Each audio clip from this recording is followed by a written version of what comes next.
Praise the Lord. एक सुंदर वचन पर मनन करेंगे। वचन पढ़ते हैं हिब्रू 5:7। इसमें लिखा है, उसने अपनी देह में रहने के दिनों में ऊंचे शब्द से पुकार पुकार कर और आंसू बहा बहा कर उससे जो उसको मृत्यु से बचा सकता था प्रार्थनाएं और विनती की और भक्ति के कारण उसकी सुनी गई।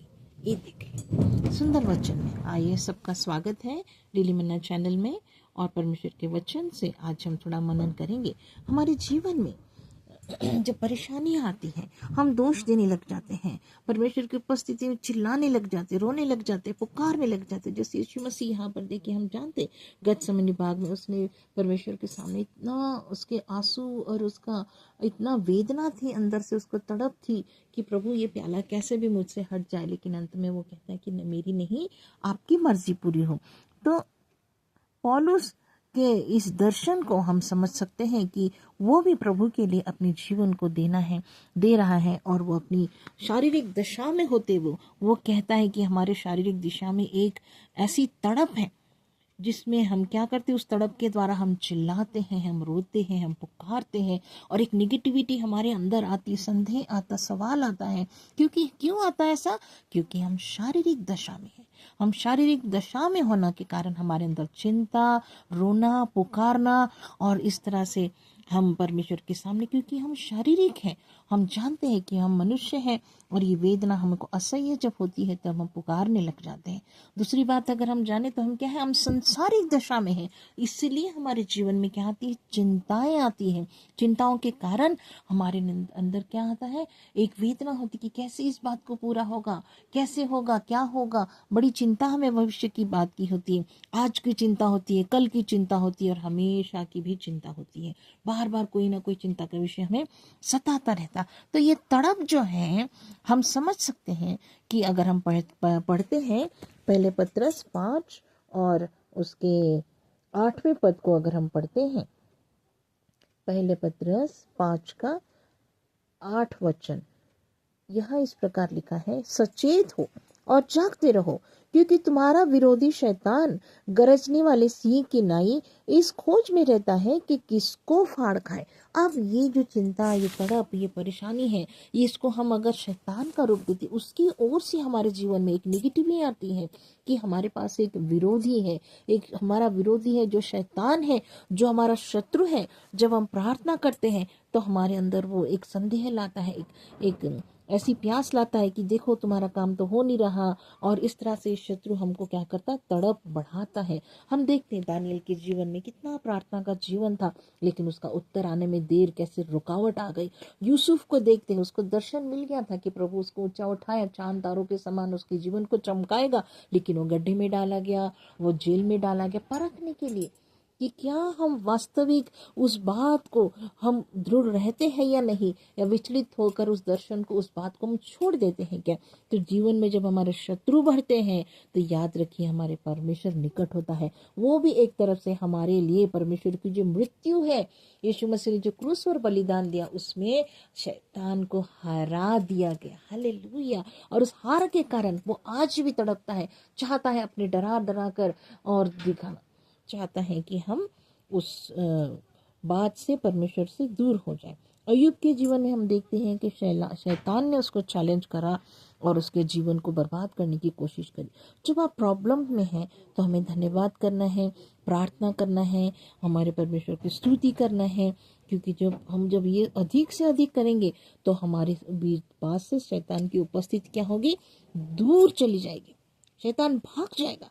जब हम बड़ी कठिनाइयों में भी परमेश्वर का धन्यवाद करते हैं, स्तुति करते हैं, प्रार्थना की उपस्थिति अधिक से अधिक बैठते हैं, पर हम परमेश्वर के उस उपस्थिति से जब घिरे हुए होते हैं तो हमारे ऊपर उस शैतान के कार्यों का प्रभाव नहीं हो सकता है। तो ये जो लॉन्गिंग है या जो ये तड़प है हमारे अंदर परमेश्वर के लिए कि प्रभु मेरे साथ ऐसा क्यों, तो इस तड़प को हम समझ सकते कि ये 3 हमारे जीवन में लाता है कि हमें फायदा ही होता है। अगर हम उसको हराना है तो हमें अधिक से अधिक परमेश्वर की उपस्थिति में बैठना है, पुश करना है हमने अपने आप को कि नहीं, उस बात से, निगेटिविटी से मैं बाहर आऊंगा, हमारी बीमारी है, हमारे डॉक्टर के पास संडे के दिन ही हमें चाहता है डॉक्टर के पास चले जाए, उसकी उपस्थिति में ना बैठे। इस तरह से वो हमारे जीवन में परीक्षाएं लाता है, हमारे जीवन में ऐसी परिस्थितियां लाता है कि परमेश्वर की उपस्थिति से क्या हो जाए, हम दूर हो जाए। अगर हम पढ़ते हैं मत्ती 26 और इसका हम पढ़ेंगे 28 से, अगर हम पढ़ते हैं तो वहां आपको मिलता है, देखिए, क्योंकि यह वाचा का मेरा लहू है जो बहुतों के लिए पापों की क्षमा के निमित्त बहाया जाता है। तुम्हें कहता हूं कि यह रस उस दिन तक कभी न पीऊंगा जब तक तुम्हारे साथ अपने पिता के राज्य में नया न पीऊं। इस तरह से प्रभु यीशु मसीह कि हमारे ऊपर लाता है कि अपने लहू को, अपने बदन को उसने हमारे लिए दे दिया। जी उठने के कारण उसने उस शैतान के ऊपर हमारे लिए क्या करी, विजय दे दी। तब हम जानते हैं कि उसने कहा, तो जब यीशु मसीह खुद कहता है परिस्थिति में कि मेरा जी बहुत उदास है, यहाँ तक कि मेरा प्राण निकला जाता है, तुम यही ठहरो और मेरे साथ जागते रहो। फिर वो थोड़ा और आगे बढ़कर मुंह के बल गिरा, प्रार्थना करने लगा और मेरे पिता, यदि हो सके तो यह कटोरा मुझसे टल जाए, तो भी जैसा मैं नहीं वैसा तू चाहता है वैसा ही हो। फिर चेलों के पास आकर उन्हें सोते पाया। फिर पतरस से कहा, क्या तुम मेरे साथ एक घड़ी भी जाग नहीं सकते? जागते रहो, प्रार्थना करते रहो कि तुम परीक्षा में ना पड़ो। आत्मा तो तैयार है परंतु शरीर दुर्बल है। ये है परिस्थिति जहाँ पर हम क्या मिलता है, अगर हम बावजूद इसके कि शैतान जब हमें परमेश्वर की उपस्थिति से दूर ले जाना चाहता है, लेकिन हम जानबूझकर प्रभु की उपस्थिति से लिपटे रहेंगे, बने रहेंगे, तो हमें क्या है, हमारा आराधना का जीवन अच्छा हो जाएगा, हमारा प्रार्थना का जीवन अच्छा हो जाएगा, अध्ययन का जीवन बढ़ेगा, हम अधिक से अधिक, क्योंकि हम विजयी जीवन में बढ़ने की कोशिश करेंगे। PUSH हम देखते हैं, पुश अंटिल समथिंग हैपेंड। हमें इस तरह से अपने आप को उस उपस्थिति में बनाए रखना है कि परिस्थितियां बदल जाए और हमारे जीवन में आराधना का जीवन, प्रार्थना का जीवन, अध्ययन बढ़ेगा और शैतान हार जाएगा। दूसरी हम देखते हैं कि इन परिस्थितियों में हमें क्या है, अधिक से अधिक हम पवित्र आत्मा से भरने वाली तड़प से हम भर जाएंगे, क्योंकि हमें परमेश्वर का प्रार्थना करने वाला जो परमेश्वर की आत्मा है वो हमें मदद करती है कि हम परमेश्वर की उपस्थिति में आए, भर भर कर परमेश्वर पिता से हम क्या कर सके, प्रार्थना कर सकते। हम वचन पढ़ते हैं प्रेरितों की काम 4:29 और से 31 तक। यहाँ लिखा है, अब हे प्रभु उनकी धमकियों को देख और अपने दासों को यह वरदान दे कि तेरा वचन बड़े हियाव से सुनाए और चंगा करने के लिए तू अपना हाथ बढ़ा कि चिन्ह और अद्भुत काम तेरे पवित्र सेवक यीशु के नाम से किए जाए। जब वे प्रार्थना कर चुके तो वह स्थान जहाँ वे इकट्ठे थे हिल गया और वे सब पवित्र आत्मा से परिपूर्ण हो गए और परमेश्वर का वचन हियाव से सुनाते रहे। देखिए, पर चेले डर के मारे बैठे हुए थे। उनको परिस्थितियां ऐसी थी कि उनको पता था कि जैसे यीशु मसीह को उनके गुरु को उन्होंने हटा दिया, उस तरह से उनको लग रहा था कि हमारे साथ भी ऐसा ही होगा। लेकिन वो एक प्रॉमिस प्रभु ने कहा, उनको दिया था कि मैं जब जाऊंगा तो मैं अनाथ नहीं छोड़ूंगा, एक जगह इकट्ठे ठहरे रहो और मैं तुम्हारे लिए सहायक भेजूंगा। और वो पवित्र आत्मा की सामर्थ, देखिए वो कितने व्याकुल थे, प्रार्थना करने लगे, प्रभु अब हमें चंगा कर सोल स्पिरिट बॉडी में, ताकि हम चंगे होकर आपके नाम का प्रचार कर सके। तो देखिए वचन 29 हमको क्या बताता है, वहां लिखा, हे प्रभु उनकी धमकियों को देख, अपने दासों को यह वरदान दे कि तेरा वचन बड़े हियाव से सुनाए। देखिए ऐसी प्रार्थना हमको करनी है कि प्रभु हमें हियाव दे, हमारी मदद कर, ताकि तेरे वचन को हम जगह जगह ले जाए। ऐसे परिस्थिति में जो लोग हैं उनको हम छुटकारे का संदेश दे सके। तो ये जो परिस्थिति में हम बनाए रखते हैं, बने रहते हैं, भरमाते नहीं, डरते नहीं, निगेटिविटी से, शैतान के हमलों से हम नहीं डरते, तो परमेश्वर का क्या होता है, अभिषेक हमें प्राप्त होता है, पवित्र आत्मा के वरदान प्राप्त होते हैं और सेवकाई के लिए, हमारे लिए करने के लिए, परमेश्वर का वचन सुनाने के लिए क्या होती, वो तड़प जो है वो हमारे अंदर क्या हो जाती, बढ़ जाती है। तीसरी बात हमारे अंदर एक अच्छी हो जाती है, जब हम परिस्थिति के विपरीत हम परमेश्वर की उपस्थिति से लिपटे रहते हैं, हमारे अंदर एक परफेक्शन ऑफ गॉड आता है। सिद्ध होने के लिए ये तड़प हमें मदद करती है और हम परमेश्वर की बातों में, उसके वचनों में, उसकी आराधना करने में, गवाही देने में, आगे बढ़ने में हम क्या होते हैं, सिद्ध बनते जाते हैं। हम पढ़ते हैं एक वचन हिब्रू 2 और वर्ष 10 को मैं पढ़ूंगी आपके लिए। यहाँ पर हमें पता चलता है, क्योंकि जिसके लिए सब कुछ है और जिसके द्वारा सब कुछ है और उसे यही अच्छा लगा कि जब वह बहुत से पुत्रों की महिमा को पहुंचाए तो उनके उद्धार के कर्ता को दुख उठाने के द्वारा सिद्ध करे। देखिए, हम दुख उठाने के द्वारा क्या हो रहा है, सिद्ध बनते जा रहे हैं।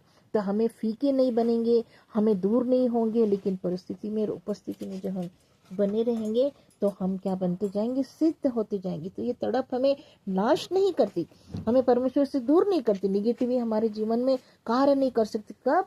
जब हम उस परिस्थितियों में क्या करते हैं, परमेश्वर की उपस्थिति में अधिक ऐसे बैठते हैं, पवित्र आत्मा की उपस्थिति को मौका देते हैं, तो ये सिद्ध होने के लिए ये तड़प हमको मदद करती है। तो ये तड़प से हमको क्या मिलता है, सिद्ध होते होते हम क्या बनते हैं, शिक्षा देने में, परमेश्वर की लोगों के अंदर चिंगाई चमत्कार दिखाने में, और परमेश्वर की बातों में हम सिद्ध बनते जाते। तीन बातों में और सिद्धता क्या आती, परमेश्वर के प्रेम में हम बढ़ते जाते, परमेश्वर के विश्वास में, आशा में। हम दिन प्रतिदिन हमें जो भी परेशानियां आती उसमें जब हम परमेश्वर के नजदीकी में बने रहते हैं तो हम सिद्ध बनते जाते हुए, प्रेम में सिद्ध बनते, विश्वास में, आशा में सिद्ध बनते हुए, ये दुख उठाने की परिस्थितियां हमें नाश नहीं करती, बल्कि परमेश्वर की सामर्थ्य और अधिक भरते हुए, शैतान को दूर करते हुए, शैतान की कोई कार्य हमें नुकसान नहीं करेगा। इस बात में हमें फायदा ही होगा। अगर वो हमारे ऊपर हमला करता है, हमें परेशानियों में डालता है, तो याद रखिए ये हमारे सिद्ध बनने की परिस्थितियों के लिए है, आत्मा की अधिक से अधिक भरने के लिए, अभिषेक वरदानों में, सेवकाई में और परमेश्वर की उपस्थिति में अधिक से अधिक बने रहने के लिए हमारा आराधना का जीवन बढ़ेगा, प्रार्थना का जीवन बढ़ेगा, अध्ययन का जीवन बढ़ेगा, और हम दिन प्रतिदिन प्रभु की उपस्थिति में बढ़ते हुए परमेश्वर के प्रेम के प्रति, वचन के प्रति प्रेम, उस पर विश्वास और दूसरों को भी विश्वास में लाएंगे। हमारे अंदर आशा रहेगी अनंत जीवन की, और हम परमेश्वर की उपस्थिति में सिद्ध बनते जाएंगे। परमेश्वर वचनों से आपको अधिक ऐसे आशीष दे। इन वीडियो को आप सुनिए, पूरा सुनिए, अंत तक सुनिए, आशीषित होइए, दूसरों को शेयर कीजिए, और अपने परमेश्वर अपने जीवनों में हर एक निगेटिविटी को विजय जीवन जीने में ये आपकी शैतान के हर एक हमले, हर एक चाल आपको मदद करेगी। तब हम रो सकते हैं, चिल्ला सकते हैं, पुकार सकते हैं, लेकिन वो हमें हानि नहीं करेगा। वो हमारे जीवन में, याद रखिए, हम शारीरिक दशा में हैं, हम संसारिक दशा में हैं, और आज हमें परमेश्वर इस वचन से सिखा चाहता है कि हार नहीं मानना है। परमेश्वर की उपस्थिति में अधिकाई से बैठे, परमेश्वर के अभिषेक से, पवित्र आत्मा से अधिकाई से भरते जाइए, और दिन प्रतिदिन परमेश्वर के वचन में, प्रेम में, विश्वास में, आशा में सिद्ध बनते जाइए। प्रभु आपको आशीष दे। आमीन। शलोम।